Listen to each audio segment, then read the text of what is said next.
My name is Robin Hassler Thompson, and I'm the Executive Director of STAC, the Survive and Thrive Advocacy Center. We're based here in Tallahassee, Florida.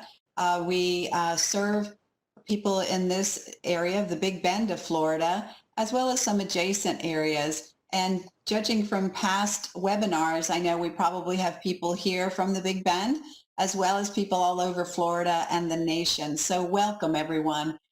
This is one of several monthly trainings that STAC and the Big Bend Coalition Against Human Trafficking provide to our area, and as you see, from a greater area all over. The Big Bend Coalition Against Human Trafficking was established several years ago, and like many parts of the nation, this coalition works together to address human trafficking in our area, with a coalition that includes law enforcement, social services providers, agencies, governmental agencies, community members, faith community, and many others. So we're grateful to have all of us working together on this. It's really the only way we can do this work. Wanted to start today's presentation with you and give you some introduction based on really what's going on in the world around us. First, overall, just to make sure we all keep in mind that human trafficking is something that goes on whether or not there is a COVID or any other kind of emergency. In fact, what we've seen is both sex and labor traffickers are extremely nimble in times of crisis, that they take advantage of crises, and they continue to exploit, if not expand their exploitation of victims. We know that this happens in both sex and labor trafficking. We also know that people who are already disadvantaged and vulnerable in our community are now even more vulnerable thanks to this crisis and to what traffickers will do to take advantage of them. On the slide, you see some observations that really reflect this reality. Every time before we do this presentation, I like to just ground us a little bit in where we are here and now, and to kind of put in context. And I know soon you'll hear from Marina. She'll talk about gangs and trafficking. And knowing now that this is taking place during COVID and what those implications are might be something you want to keep in the back of your mind as we move forward. Here are some observations about what providers and the research has been showing us over the past several months.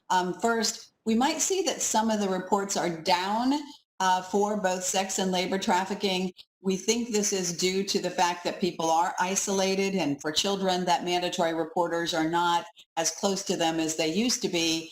And we are concerned that when COVID maybe starts to go away and we're more in touch with one another, that we will see more people coming forward. There may be quite a crush of cases. I know Marina's going to probably talk about some of the online exploitation that takes place vis-a-vis gangs, but know that that is really happening a lot more, especially as our youth are online because of schooling or because of just being isolated from their friends. We've seen here in Tallahassee that the impact has really affected some of our service provider agency partners, so that availability of housing, shelter, food, other kinds of care that survivors need can be restricted because these nonprofits and other agencies are also suffering during COVID.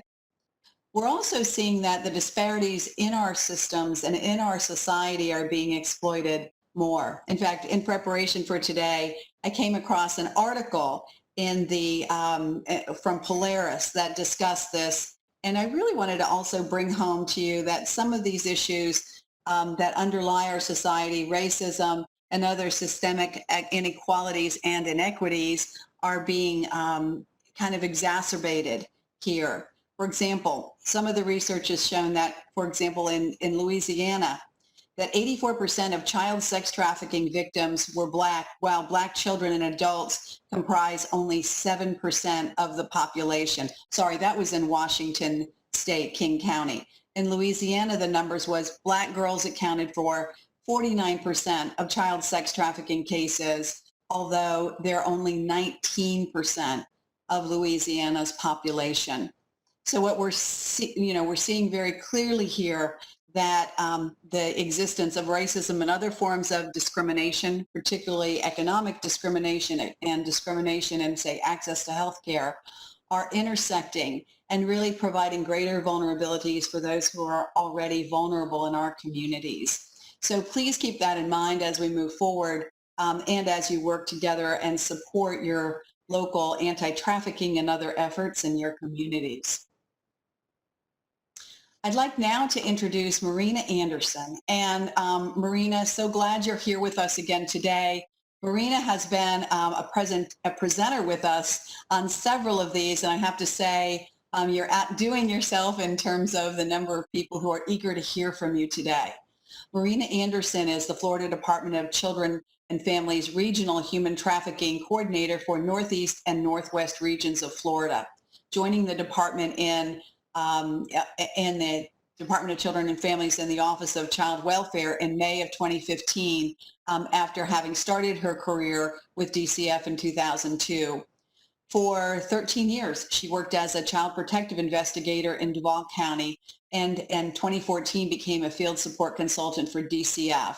She's a recognized expert in many arenas, including the safety methodology, training and mentoring, and was personally recognized by the governor of the state of Florida as a star child CPI, child protective investigator. Marina has an extensive bio that's on STAC's website, surviveandthriveadvocacy.org, that you can see, but I just want to highlight a couple more things.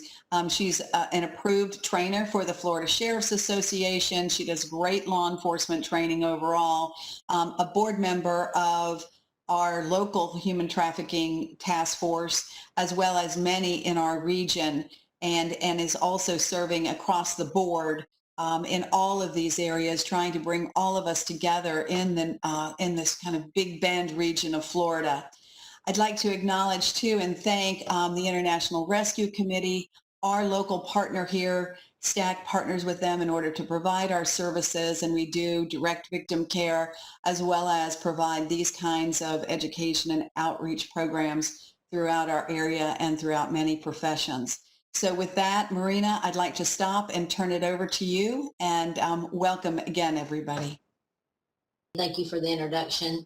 I appreciate that. And I hope you guys learn a lot today on not only gangs, but how it does intersect with human trafficking and how we are seeing more and more cases of gang trafficking, and hearing from law enforcement that they know that this is occurring, and the obstacles that they have to investigate these cases and to identify not only the victims of this crime, but also all the perpetrators that's involved in this gang sex trafficking.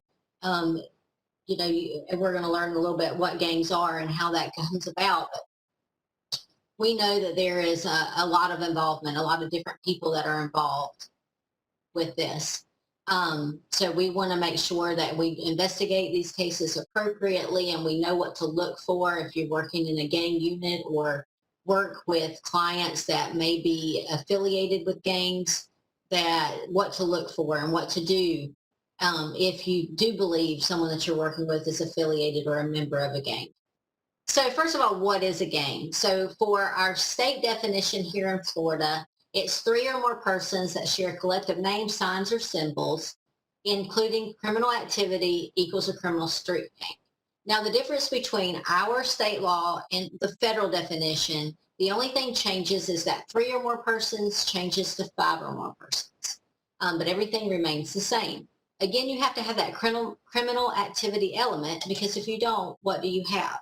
You can have Boy Scouts, you can have sporting teams, because they all share the same colors, the same uniforms, collective identity. But when you add that criminal aspect in it, when you add possession of weapons, when you add the gang symbols, when you add the criminal activity piece, whether that be drug sale or other criminal battery, robbery, a lot of things that go along with gangs as well as sex trafficking. So again, for that our code for state of Florida is 875.03. Criminal gang means a formal or informal ongoing organization, association, or group that has one of its primary activities is the commission of a criminal or delinquent act that consists of 3 or more persons who have a common name or common identifying sign, color, or symbols, including but not limited to terrorist organizations and hate groups. So what's the motivation of joining a gang? You have protection, money and drugs, control of the environment, racial and cultural similarities, common enemies, respect, acceptance by peers, loyalty and rewards, recruitment, intimidation, control of turf. But the ultimate is that sense of belonging. And so I want you to really think about that, absorb that meaning, sense of belonging. We all want a sense of belonging, right? We all want a way to fit in. We all want the commonality with our friends and how we associate and what we have in common that we like to do things with. And that's really just a really important part of every human being's life. So a lot of times what happens with kids that are constantly seeking that have that vulnerability, they're seeking that sense of belonging, whether that be for peer groups, maybe that's family. It comes in all different shapes and sizes and variations. But reason why kids that are in care, for instance, in foster care, group care, kids that parents are very, very busy, usually with work. Maybe both parents are working, or maybe it's only a one-parent household and they're working several jobs to be able to maintain that household. And they really are lacking that person in their life, that person that brings that sense of family, that sense of belonging. And that's a big factor that we see with kids joining these gangs. Also, a lot of it is protection, because if they live in a community in which gang affiliation is all around them, they may be scared to go to the local park or even just walk into the bus stop. Sometimes they have to go through different turfs or territories. So sometimes they join just for that added barrier of protection. So I want you to kind of keep that in mind throughout this presentation. So where's the recruiting for gangs? It's happening wherever kids are, which is the same that we see also with human trafficking, right? They're going to be where the kids are. They're going to hang out at the bus stops. They're going to be recruiting right out of your middle and high schools. They're going to be on social media, which we are seeing a tenfold of this. We've been seeing an escalation of social media recruitment over the last few years. But since COVID, this has become even a bigger issue because of the amount of time kids have on social media, on apps, on websites, schooling, gaming systems, and perpetrators and traffickers know this is occurring. They know this is where kids are. So they're actively reaching out and communicating with kids to recruit them, not just for gangs, but also into human trafficking altogether. So you really need to monitor your kids' social media accounts. You need to be paying attention to the apps that they're downloading, the games that they're playing. Who are they playing with on these games? Who are their friends? And are they truly their friends, or are they online friends? And the dangers. And we have a whole separate presentation on social media safety that's actually on the STAC website as well as the Department of Children and Families and OCW and University of South Florida. So please feel free, if you haven't seen that presentation, to pull that up. Bus stations, shopping malls, sports venues, skate parks, city libraries, basically anywhere kids congregate or young folks congregate is where you're going to see trafficking and recruitment happening, and gang recruitment also happening. So what is the process? A lot of people tell me, oh, well, you know what? They're not a gang member. They're a wannabe. Well, I can tell you from experience that this category can be even more dangerous than a full-fledged affiliated gang member. And the reason for that is they have something to prove, right? They're out there. They're trying to get notice to the gangs to show that they're hard enough to be in the gang. So they're constantly trying to prove themselves. And there's a lot of instability with that. And then you have, of course, the OGs, the original gangsters. And honestly, we're seeing that generational. So we're seeing, grandparents that were gang members or are currently gang members, aunts, uncles, parents, siblings, and it almost becomes a rite of passage for these kids once they reach a certain age that they're going to be initiated in. Jumped in is a violent beating process, and that is basically for females and males. Sexed in is primarily female. And we do see this quite often. This is a popular way to initiate a female into the gang. And that's why it's so important, if you're working with a possible female that's affiliated with the gang, you need to really be paying attention and dig, because most likely she is being used in a sexual way for that gang. So sexed in, they have to roll a die or a dice, and whatever they roll is how many gang members have to have sex with them in front of the gang. Most gangs, other than just a small percentage, the females have no voting right. They have no voice in the gang. So if a male gang member at any point wants to have sex with that female, she has to submit. She can't say no. And whether that's one gang member or 5 gang members, all at the same time. So if that's the case, then that's what has to happen. They also will outsource them. So they supplement their income by selling the females within the gang for sex trafficking. And that's what we're seeing. And if you're working in gang units, whether you're law enforcement or on social services side, you need to be paying attention to that, because I work with a lot of different gang units throughout Florida, and they may tell me, hey, we know they're running girls. We know they've been doing it for a long time, but we just can't get them to talk. Well, we're going to go over why that is, why it's so difficult for that to happen. And then also that wannabe category, they commit a criminal act to prove themselves tough enough to be a gang member. So they're blessed in. And that could be a drive-by shooting. It could be a big drug sale. It could be multiple things that could happen to have them be able to be blessed in the gang without having to be jumped in. So some of the street gangs we see in Florida, and of course this is on the more national level gangs, for us to really dig deep in your local areas, and of course you guys are from all over the country, I really encourage you to seek out your local gang units and talk about your local street gangs that you're seeing and what's happening in your own community, because it will vary. And we're going to talk about hybrid street gangs for a few minutes, but I can't focus on it too much because we are in such a widespread area. What is happening in one area, for instance, Jacksonville or Tallahassee or Miami, is going to be very different than what might be happening in your county. So what are the national level gangs that we know are here locally? We know Folk Nation, Crips, Bloods, Hispanic gangs such as Hispanos, Latinos, MS, 13, hybrid street gangs as well.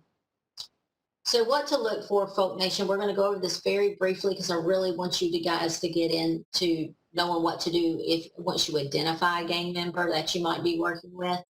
But one of the most popular ones that we have here is Folk Nation. And we know Folk Nation is very heavily involved in sex trafficking. We've had multiple cases that has been prosecuted throughout Florida, as well as the United States with the Gangster Disciples. There's pockets of our state that is pretty much 90% of all trafficking that we are identifying has an affiliation with Gangster Disciples. So we know they are heavily involved in recruitment of minors and young adults. We know that their colors are blue, black, gray, and white. We know that they're with all gangs. It's not just Folk Nation, but all gangs are alphabetically and numerical associated. So for instance, 274 is Black Gangster Disciple, 74 Gangster Disciple. So you really need to pay attention to the lettering, the abbreviation compared to the numbers of the alphabet, because there's a correlation. They're right side oriented, and their rivals are People Nation.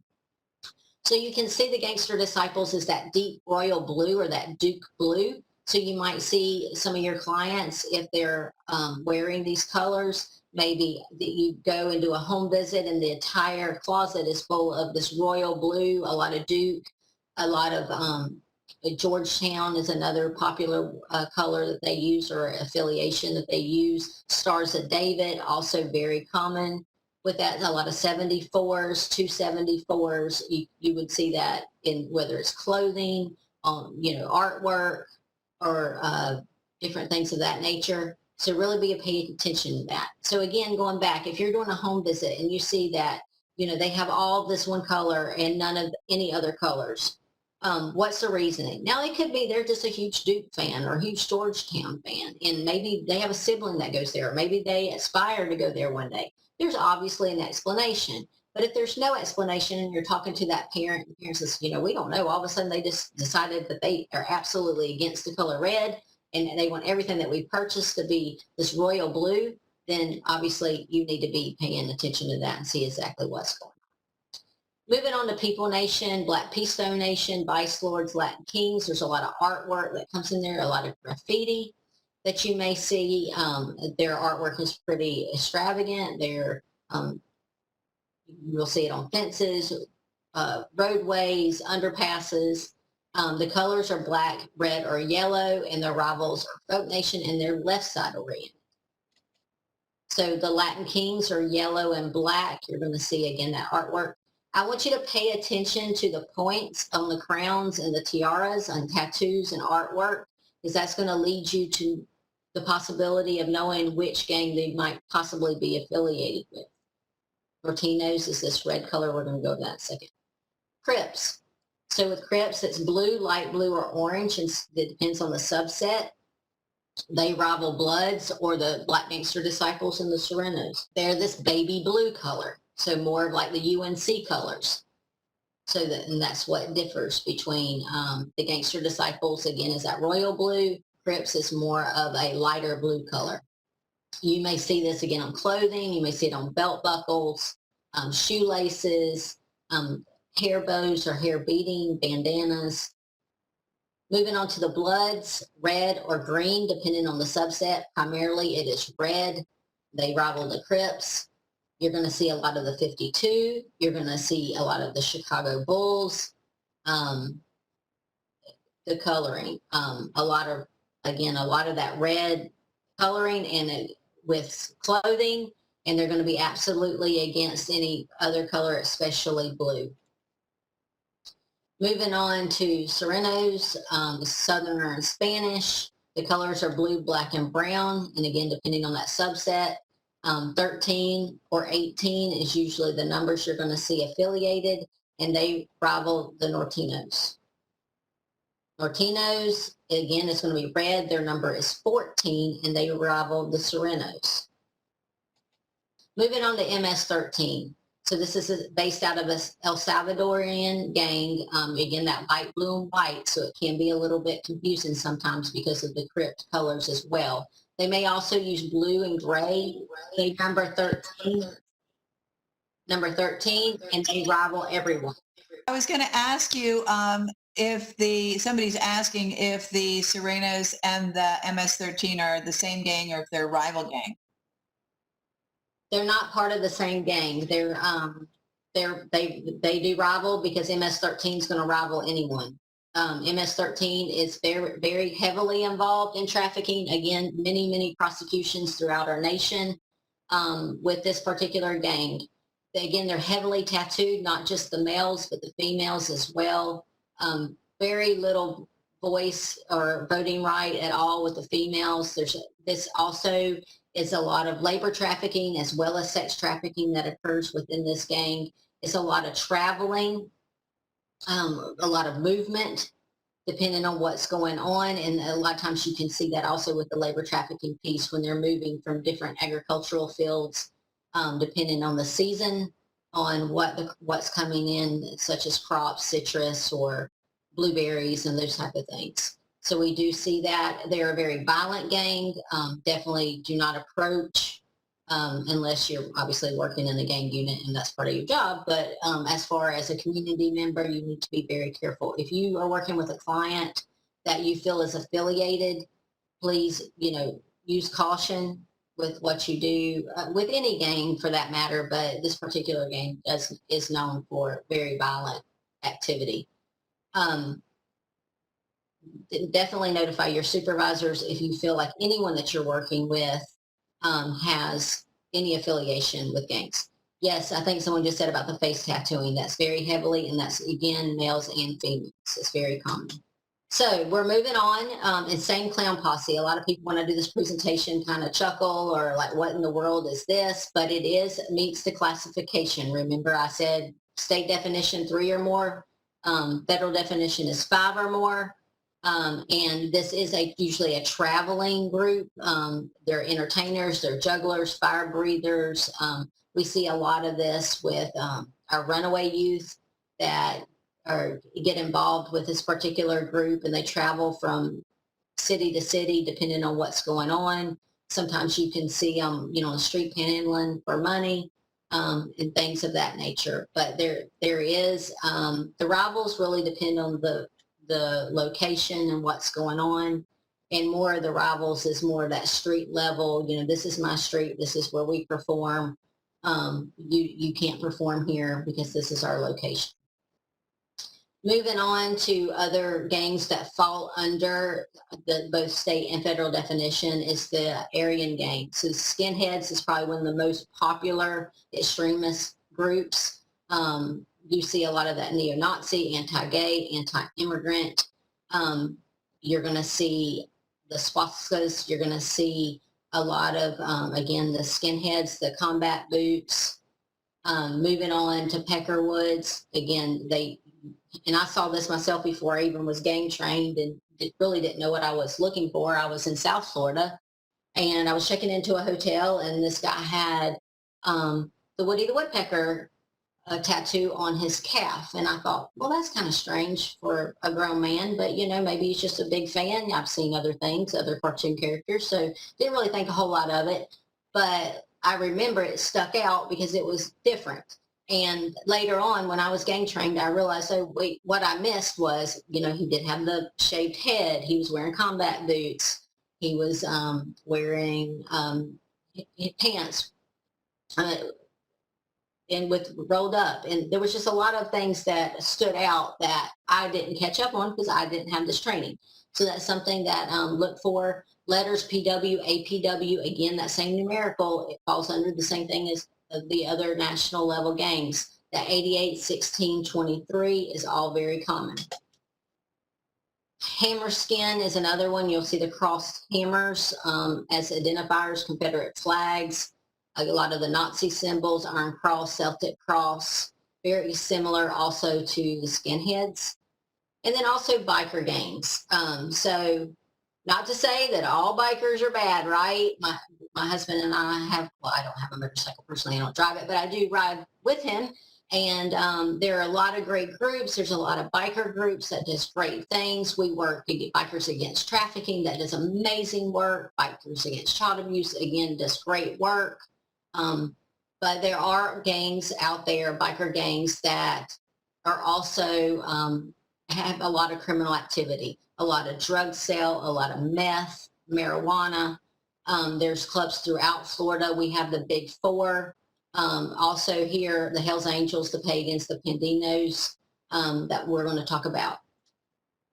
So look for that MC. You oftentimes see this on their leather. It's a special social meaning motorcycle gang, motorcycle club rather, is what the MC stands for. 13 and its meaning in the biker world, it has several different meanings. It could be associated with drugs and narcotic sale. The letter M is the 13th letter of the alphabet, so it's also to stand for marijuana or motorcycle. And it's generally assumed that someone wearing a 13 patch is either a user of marijuana or other drugs or is involved in sale of them. The M also has been known to stand for methamphetamine. And the third definition of 13th patch is that the wearer is his own judge and jury. This is due to 13 standing for 12 jurors and the additional one being the judge. So Pagans is one of the top four, again, involved in a lot of criminal activity. They've been known for arsons, bombings, murders, stockpiling heavy machinery, guns, and other type of weaponry. They oftentimes come in contact with the Hells Angels. There's a lot of conflict between those two biker gangs. And then the Outlaws, world's oldest motorcycle club.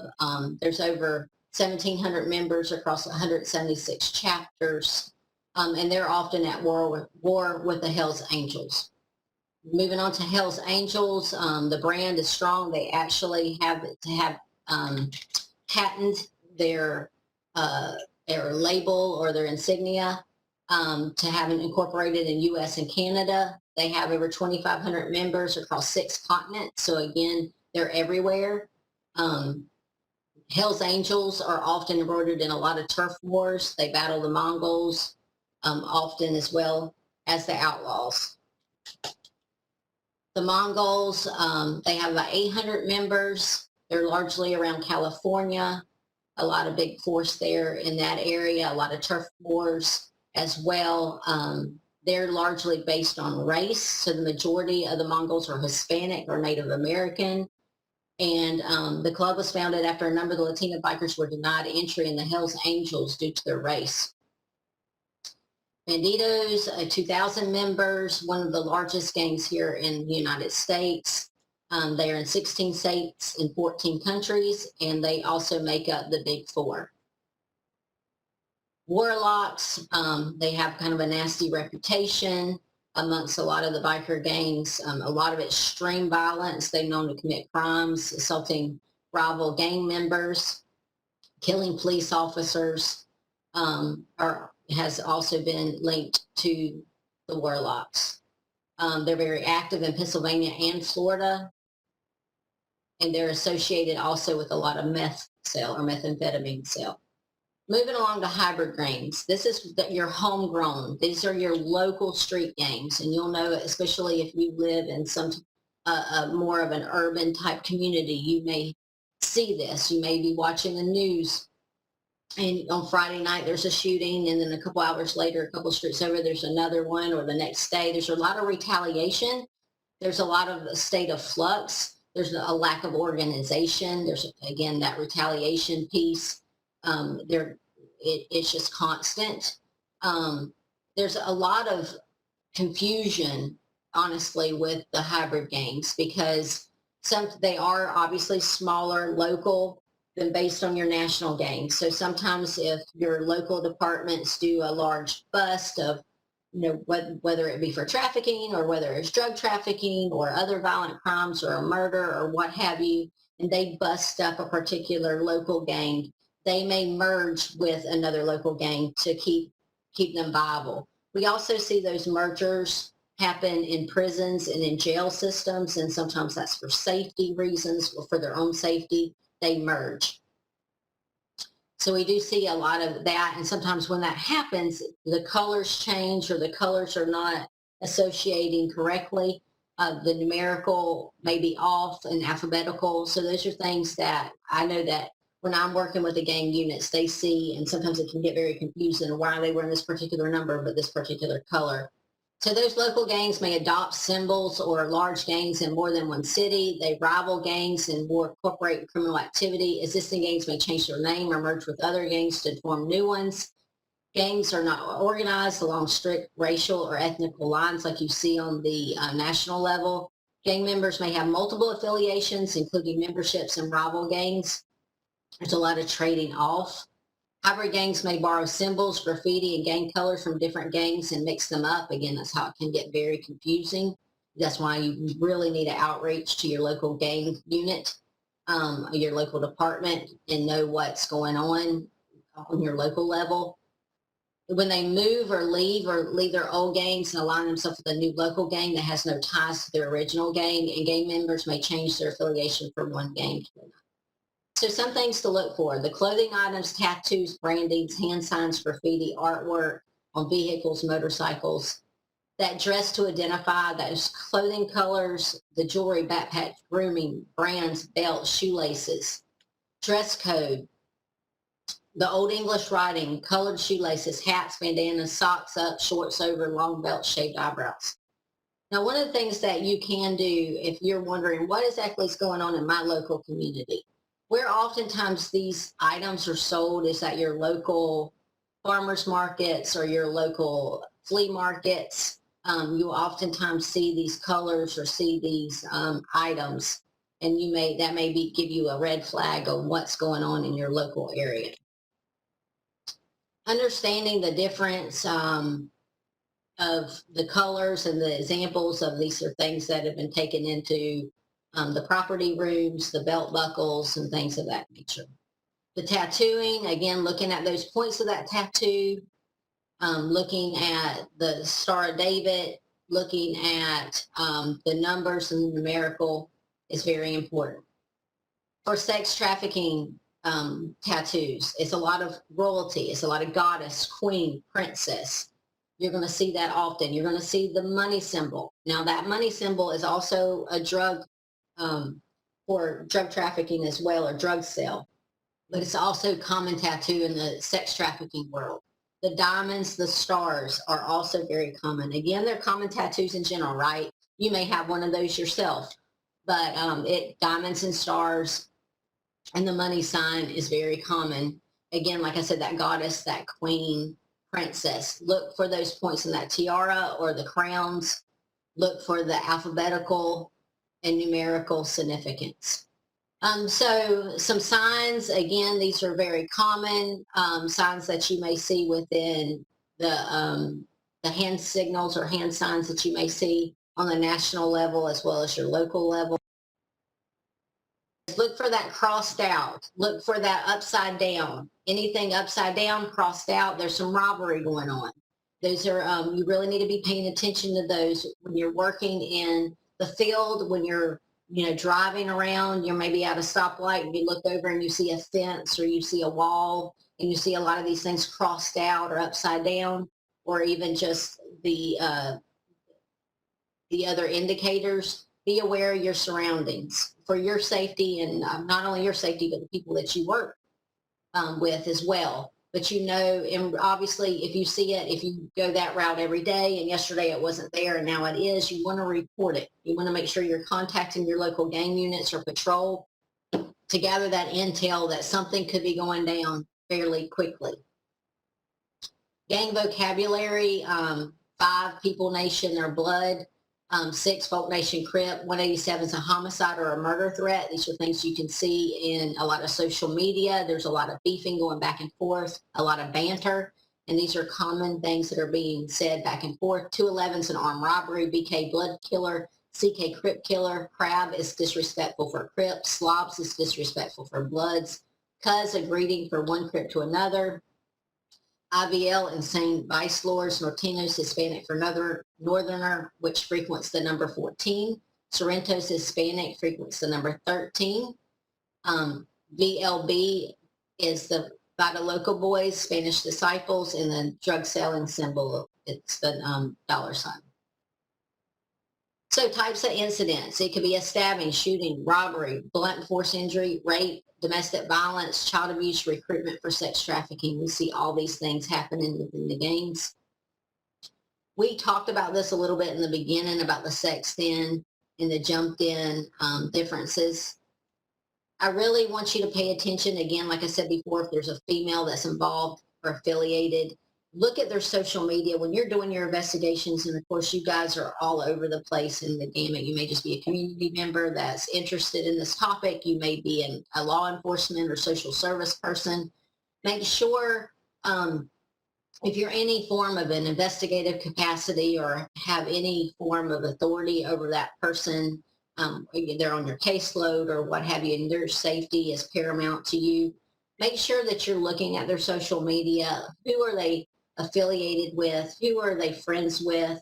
Are they friends with gang members? Is there chatter back and forth and banter? What exactly is going on? You really need to be paying attention, whether it's YouTube, whether it's Instagram, Facebook, Snapchat, TikTok. This is all very common that you will see that there's a lot of banter going back and forth. We're going to play a video, and we have edited the lyrics just for this presentation just because there's all walks of folks on here. Normally when I do this presentation for law enforcement or other groups, we do play the actual video so you can see what it looks like and see the actual lyrics, but you can figure it out even with the editing, the vulgar nation and what exactly they're trying to come across, and what 50 Cent in this in his lyrics of this song really spells out what it's like to be a trafficker or be a pimp.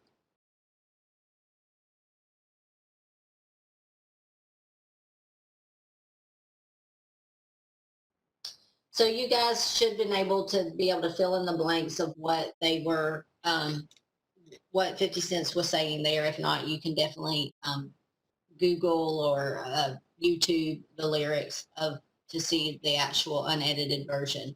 But you can tell there's no love there. It's all about the money. It's all about what they're going to go about purchasing. It's not what about the female, which is primarily all gang sex trafficking is primarily female. We have seen some gangs that use transgender persons within the gang, but for the most part, it's primarily female.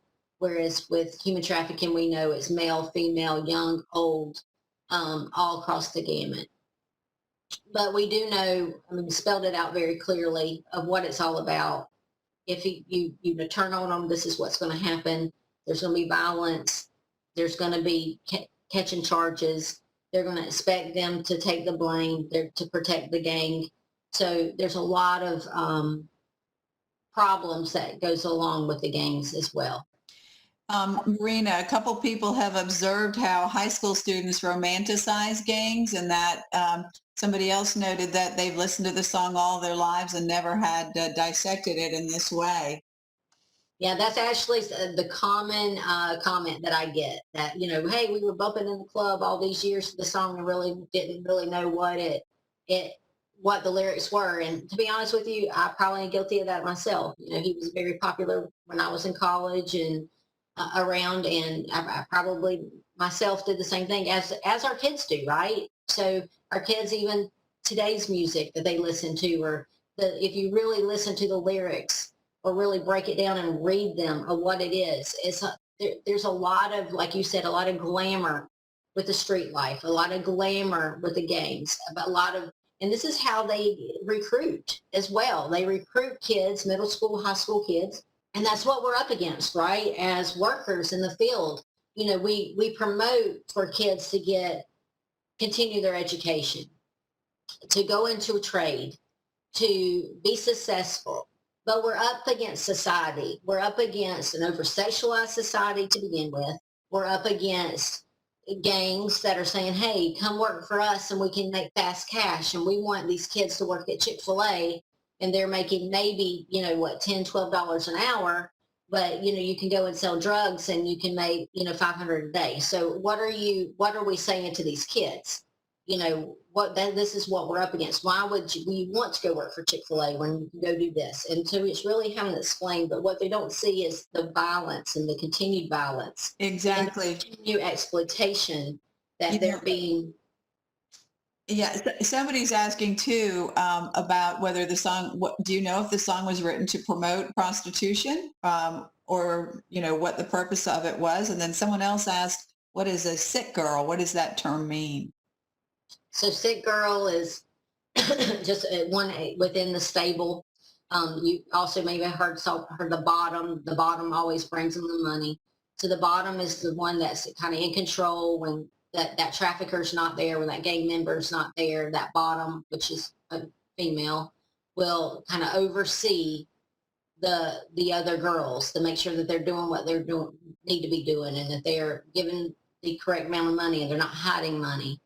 So those are things that we see common terminology within, and they do have their own terminology. And again, that's something that just due to time, we're not able to add. I do have it in some of my other presentations, but it's something that you can easily Google. There's a lot of terms of the street life, or at the end of this presentation, you'll have my email. If you would like a terminology list, I'll be happy to send it out to you. Just kind of recap some of the stuff that we talked about. When you're working in your areas, be paying attention to the colors, be paying attention to the graffiti. And again, whether a lot of the graffiti, you're going to see it on fences, you're going to see it on the walls of businesses, especially condemned or closed down businesses. You may see it in and electrical boxes in neighborhoods is very common as well. So be paying attention to those things. If you're working with families, you know, communicate with the family and their concerns. Do the children always feel the need to be in possession of a weapon, whether that's a gun or a knife or some other type of a bat or some other type of weapon? Again, that one like for one color and dislike for other colors. Again, I'll give you that terminology list. Are these terms incorporated in their everyday language? Are they using hand symbols or signs to communicate with their friends, or in pictures? Now, sometimes you have to be careful with this, because sometimes even the best of kids like to throw these signs just to be funny. So you have to really, you know, look at that for what it is and what's going on. So we know that it's alarming increase of gangs into human trafficking. And what they've learned is what a lot of the traffickers, and when I say traffickers, I'm referring to a pimp, by the way. We just don't use pimp because it's not in our legal language. But what we know, they can supplement their income, right? You probably heard many times you can sell a person over and over again, but you sell a drug and then you have to go back and get more drugs. So that's one reason. They've learned that they can make more money selling, putting these women and these young girls on tracks. They're working. When I say tracks, it's like a shift. They're working 12, 14 hours a day. There's a lot of also drug sale, running their drugs, running their weapons, because oftentimes law enforcement doesn't look as much as the female as they look at the male. So sometimes they will have the females running their drugs or selling their drugs, or maybe even crossing over state lines, and the same thing with the guns. We also see this with gangs and recruiting these itty bitties. And when I say itty bitties, I mean like the under 10. And that for the same reason, law enforcement's not looking at an 8-year-old. They're looking at the 16, 17-year-old sibling. So oftentimes they'll recruit the young ones to be watchers for the gang or to run their drugs or guns. Now, when I say that, I always tell people, think about this. If you have a kid that's under the age of 10, they probably can't control their emotions very well, or their anger, right? When they get mad, they're still having temper tantrums at the grocery store when you tell them that they can't have the Reese's Pieces, and so think about that. If you have a 6, 7-year-old with possessions of weapons, that's dangerous because they can't control their emotions. So when their friend gets upset with them about something, instead of having an argument or what have you, it's easy for them to pull out a gun and shoot their friend. And we've seen where we've had gun activity and death occur with this young population. And a lot of it's because they've had possession of these weapons. Gangs use promise of protection, the status, money, loyalty. They're going to make them a star. They're going to make them successful. Again, females in gangs are the lowest ranking members and usually have no power, other than a few gangs that allow some type of ranking. Gangs use force of violence and threats of intimidation. Again, this is a big point here. When I told you why are not more prosecutions, more arrests being made for gang sex trafficking, this is the reason. It's force, it's violence, it's threats and intimidation. Violence starts almost immediately, whether they're jumped in or whether they're sexed in. Ongoingly, they're seeing drive-bys, they're seeing drug sales, they're seeing burglaries, they're seeing robberies on the daily. If they tell them, if you don't continue to do what I tell you to do, I'm going to kill you, or I'm going to kill your family, or I'm going to go after your little sister. It's a viable threat, and they know that. So they're not going to talk. Sex trafficking victims oftentimes do not self-identify, even on just human trafficking alone. But you bring in that gang sex trafficking, not only are they not self-identifying, they say they're part of this gang, this is their family, this is where their loyalty is, this is their sense of belonging. Therefore, they're not going to roll on their family. And whether that's male gang members or females, they're not going to roll. They're not going to talk. They're going to be loyal to that gang. And again, they're scared, they're terrified, and they have absolutely 100% reason to be. We've had multiple cases here in the state of Florida, as well as all over our nation, where that bad things have happened to these girls and women that try to get out, and then they're retaliated, or they start talking, and then even though there's a hit put on them, they may arrest one person in the gang or a couple people in the gang. But again, is there a gang of one? No, it's 3 to 5 or more, right? So therefore, you might arrest a few, and then the gang retaliates on that victim. So we see this ongoingly. It's an ongoing issue, and it's something that we have to, as providers, as workers in this field, whether you're law enforcement or social services, or again, a provider, you need to take in consideration the safety of your victim. Consider it a viable threat. Consider what you need to do to have them moved outside of your local area if need be, or whatever you have to do by partnering with your local, state, and federal law enforcement to try to keep your victims safe. It is paramount. We've had kids, we've had young adults that was severely injured and have been killed from gang members because they talked. So it's very important that we take their safety in 100% consideration. Again, gangs are going to use social media, websites to advertise. Almost all the advertisement, that street level prostitution is very limited in certain areas. Almost everything is going through social media advertisements or web-based advertisement. And the same thing, the exchange of money is not so much cash on hand anymore. They're using cash apps. They're using Venmos, PayPals to transfer that money. The gangs often tattoo and brand the females, and they view them as their property. If you're working, Marina, real quick, someone asked and just noted that a lot of the gangs you've described are Latinx or Black members. Are there any white gangs, white gang members, hate groups, etc., that would be included in what you're talking about? Absolutely. Any of the gangs, pretty much that I talked about, there's affiliation on whites and blacks. It's not all black. It's not all white. Other than some of the Hispanic gangs, majority, are all Hispanic. Rarely will you see another ethnicity group. But there's Bloods and Crips that have white gang members and other gang members, other ethnicities as well. Of course, the white supremacy groups are primarily, they're going to be all white that we see throughout the nation. In some of the biker clubs, like I said, some of them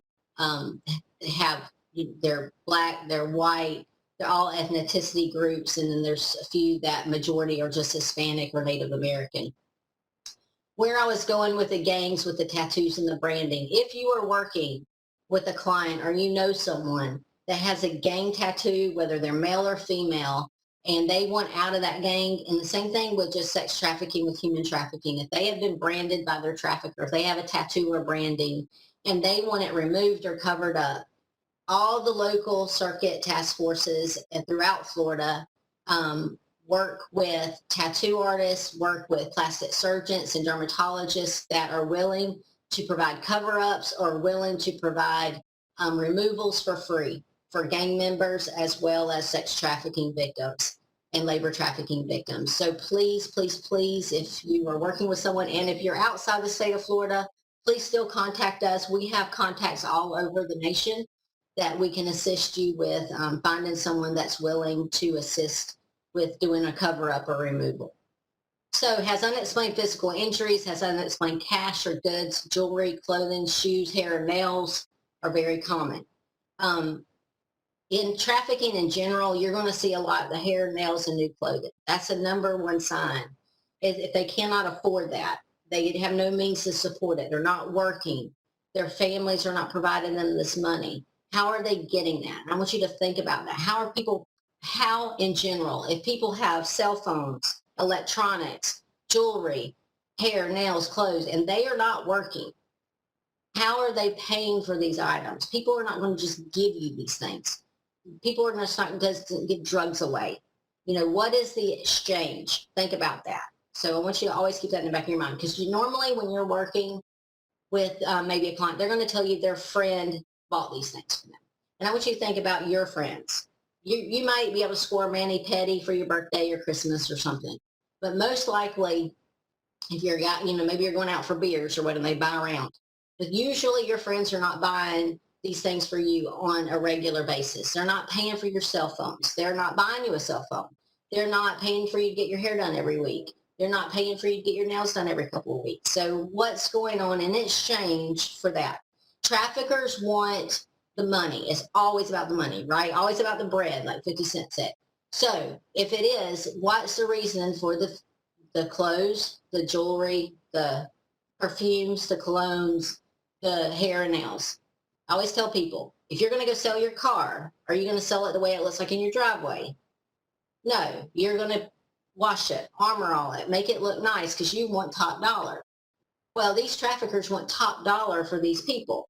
So they don't want them to come, and their hair hadn't been washed in several days, or haircut hadn't been done in months, or they don't have the best clothes, they don't smell the greatest. They want them to look the best so they can get top dollar. So it's not out of their kindness of their heart they're paying for these things. It's all about the money and the profit. So keep that in mind. Has criminal record, affiliates in areas that's known for gang activity. They sell drugs or using drugs. They're using gang signs or slang and symbols. They're keeping late hours, breaking curfew rules, carrying weapons, declining school behavior. So what should you ask the parents? That display of creative and specific artwork, gang symbols, school books, clothing, or on walls has unexplained injuries inconsistent with a physical altercation. Or I should say consistent with a physical altercation, but inconsistent with how it happened. So for instance, they may said that they ran into a door or they fell down a stair. Well, is that consistent with what they're presenting as their injury? Has unexplained cash, clothing, jewelry, or high-end electronics, feels the need to carry some type of weapon, shows interest in particular colors and dislike for others, insists on wearing specific logos or particular type of clothing, use of unusual hand signals to communicate with friends, new or unusual interest in gang influence music, videos, movies, or web pages. And that's why it's so important to be paying attention to what your kids is watching on TV, what movies they're watching, what music videos they're listening to, what video games they're playing, because it is glamorized. Won't let you view their social sites or cell phone. Well, that's a whole nother thing, especially if you're a parent, because if you own that cell phone, that's your cell phone, so, or your computer. So you make sure that your children are aware of that you can take it back at any time. Exhibits negative behaviors not common with that child. So what can you do to prevent from joining gangs? Spend quality time with youth. Keep youth involved in activities. Be a positive role model and set examples. Tutor students. Encourage school and further education. Get to know the youth and their friends and always keep an open line of communication. Encourage job training and internships. Be proactive and always ask questions. Encourage participation in positive after-school activities with supervision, such as sports or youth groups. Provide anger management, conflict resolution, and stress management. This one is big. Our kids these days has no conflict resolution, no anger management skills. Teach youth how to cope with peer pressure, that it's okay to say no. Always encourage and provide praise for good behaviors, and also let them have that open communication and a safe person, whether that's yourself or someone else that they can go to when they're having problems. Don't be in denial. You have to take action for the first sign of gang affiliation. When the first sign is happening, you need to present it to your supervisor immediately and take action. Establish a plan of action and clearly document your signs and your concerns. Notify local law enforcement, gang units, and the child is involved with DJJ, notify their JPO or their juvenile probation officer of your concerns. If you wait, it might be too late, so don't be afraid to take action. We're going to view another film. This is through the Polaris Project. It's also available on YouTube. We're going to link this to this presentation as well. But I think what the poem states is very impactful. So listen carefully.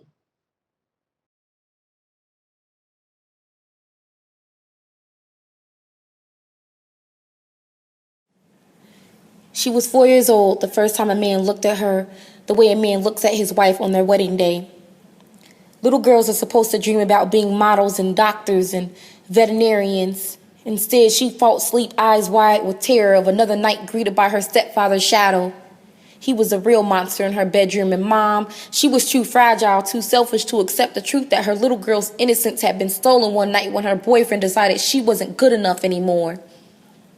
And since the little girl never had a real father, she accepted his advances because he always promised her his touches were acceptable, because he loved her. When you don't know yourself and you don't love yourself, you will fall for anything that sounds like love and feels like love. She was a walking corpse, stained with the fingerprints of strangers. And all she wanted was to walk the earth without the heaviness, the weight of all the men who tore a piece of her and took it with them. She never made it to see her 18th birthday.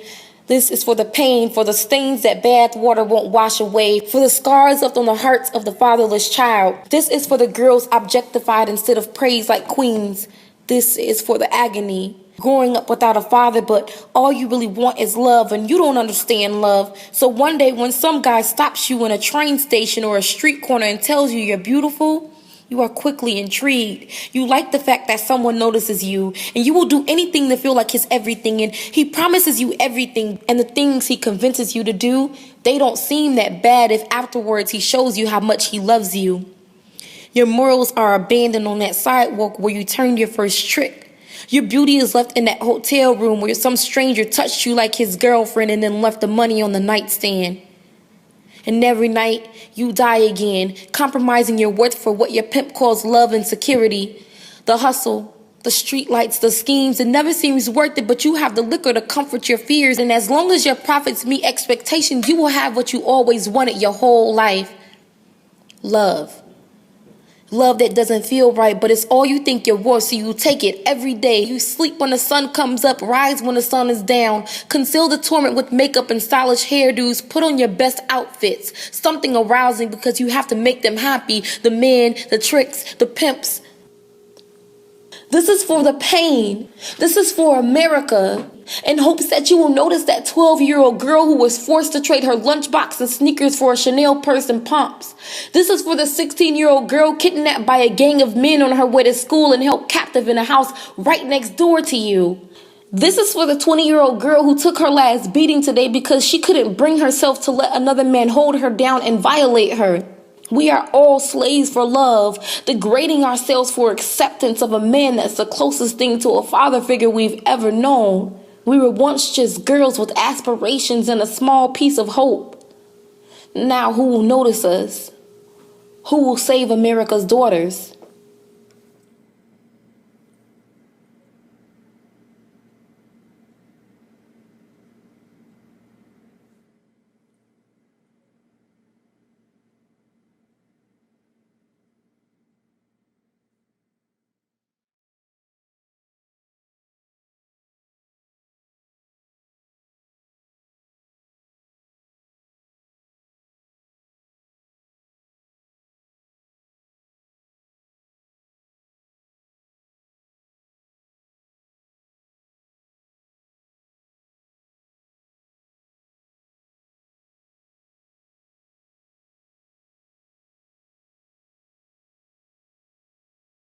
Who's going to save America's daughters? It's up to us in society to do our part, to mentor, to provide kids with safe activities, to provide communities with safe places for kids to congregate, for understanding that they are loved and that they are cared for and that they don't have to join a gang to have that sense of belonging.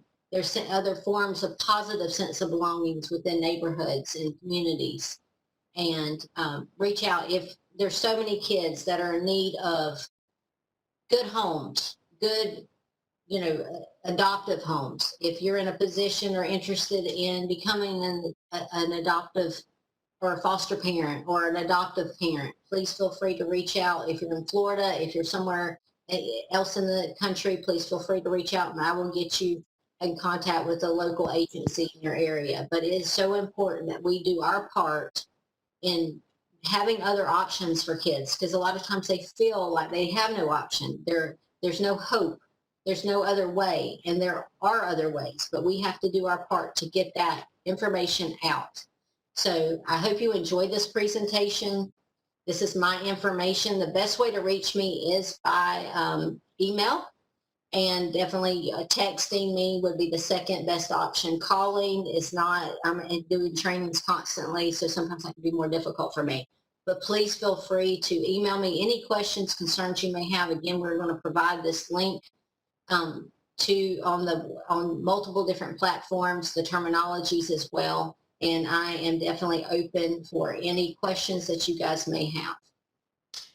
Marina, thank you. That was extremely, extremely informative and powerful, and it's reflected in the chat as well. You have a lot of people noting how awesome it is and wanting to kind of absorb this information so that they can see the presentation later. I do have some questions I'd like you to address if you could. One is somebody asked about they're in a residential group home that serves at-risk the general population, but there are at-risk kids in that population. Do you have any special things that they should be doing beyond what you said in the presentation? Yeah. So with, all walks of life, whether it's at risk or not, I always say what really defines that, right? We just recently are going through some definition changings, and that is one of the definitions we were working at. What defines at risk, right? Because really, when you look at different components, all kids are at risk. All young people are at risk, especially when we go back to that social media recruitment piece. So working in those group home settings or those transitional living settings or working with a high-risk population in general, again, we said a lot of tidbits in this presentation, but I would say some of the number one things to look for if they're coming about with hair, nails, new items that they can't afford, the multiple cell phones. Those are huge indicators that something could be going on. And it could be trafficking and it could be something completely different, but normally it's some type of criminal element. Pay attention to who they're around. Are all their friends older? If they are 13, 14 years old and all their friends seem to be 17, 18, 19, 20 plus, huge concern for you that there's some type of recruitment, there's some type of manipulation factor, a coercion piece going into play. So pay attention to that. Are they hanging out with people that are affiliated, whether that's gangs or maybe it's kids that we've already, or adults that we've already indicated as perpetrators or traffickers or recruiters or already identified as commercially sexually exploited children or C-sex children. That's another indicator that you really need to look for. Is there something going on that puts these kids even at higher risk of getting involved into trafficking? Great, thank you. Here's another question. What is the best way of getting involved and helping other than fostering?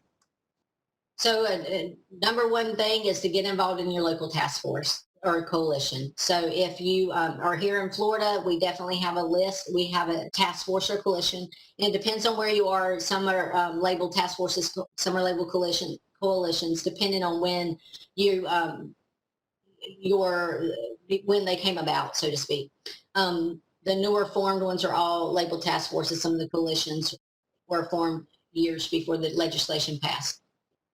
But getting involved, and Big Ben is a BB Cat is definitely one of them in the Tallahassee area, but in every circuit of Florida, we have a task force or a human trafficking coalition, and they have different arms of that. You know, we have an education committee, you have services and resources, you have a law enforcement piece, you have just a community member and volunteer faith-based subcommittees. So please feel free to reach out to me and let me know what your area, if you're in Florida. Again, if you're not in Florida, I can still reach out and get that information for you in your local area, but definitely get involved and know what's going on, know what's trending in your local communities. Somebody just asked too, Marina, where does the sex trafficking that gangs perpetrate take place? Is it in hotels? Is it, someplace else? Is it everywhere? I mean, I guess they do it just like everyone else who's a sex trafficker does it, right? Right. It could be anywhere. It could be in houses. It could be in trap houses. It could be in hotels. It could be in the back of vehicles or in the front of vehicles for that matter. It could be in your local parks. So it could be in multiple places. I would say most commonly hotels, more so than anything, but definitely it can happen anywhere. Someone else has just asked too about a lot of this is so hyper masculinized activity. It seems like it's very macho type activity. Do you see any other kind of gang activities where females are involved as leaders, or there's other kinds of of illegal portfolios, drugs, etc.? Yes. So there are a few gangs out there that has a female hierarchy, but there's not many. Most do not have a voice. They're members, but they have no voice, no voting power or what have you. But there are some that do. Some hybrid gangs and some of the Hispanic gangs as well has a form of a hierarchy for the females, and they kind of oversee the other females, so to speak, within the gangs. So there is some, but it is limited. Okay, great. Let's see, any other questions coming in? I work with undocumented youth. Are there special suggestions to keep in mind about them? Yes. So this is another high-risk population group. Depending on where they're from in their home country, gangs play a significant role in other countries. And also gangs play a significant role in also with the transportation with people from one country to another. So when they're coming here, a lot of times they are paying the gangs to be able to transport them here. And then sometimes they're paying gang members once they arrive here on U.S. soil to transport them to where they need to go, or the movement piece, the transportation piece. So be aware of that. Be aware of, where their home country, where their home city is. Is there gang affiliation? If so, what are their colors? What are their numbers? What's to look for? So if you start seeing this activity going on in your local area or being portrayed, you need to be aware and let local law enforcement know. Somebody else just asked, does this happen in the LGBTQ plus population? Yes, we are seeing more, especially with our transgender persons are getting involved. Gangs have realized, again, we go back, it's all about the money, right? It's all about how much money they can make. And they have realized that there's a supply and demand, and we have seen multiple transgender persons being trafficked out of gangs. First of all, thank you again, Marina. You were awesome. Just awesome. Just amazing. And thank all of you for all your questions.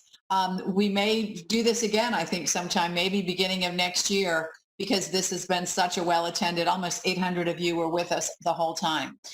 This slide that you have up now, just want to highlight a few things for you. If you are in our area, we are having our next task force meeting on September 9th, and Kelly Doherty is the person to contact to get information on that meeting.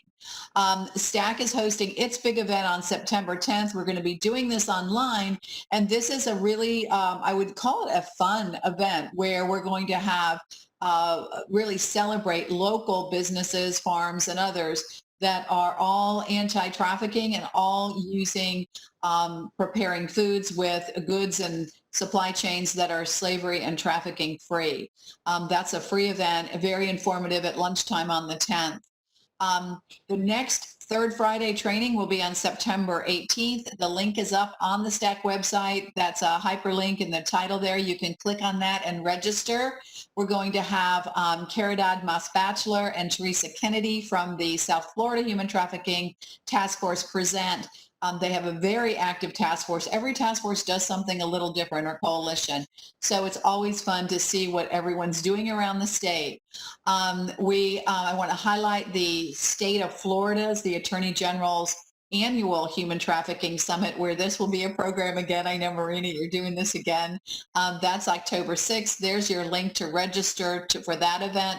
And again, this link at the very bottom, the educational resources, that's the link that you can click on and see all the past trainings. We've had a focus on a survivor story. We've had focuses on a number of different topics, working with underserved populations, online at-risk activity, so you can really protect kids from traffickers and sex traffickers online.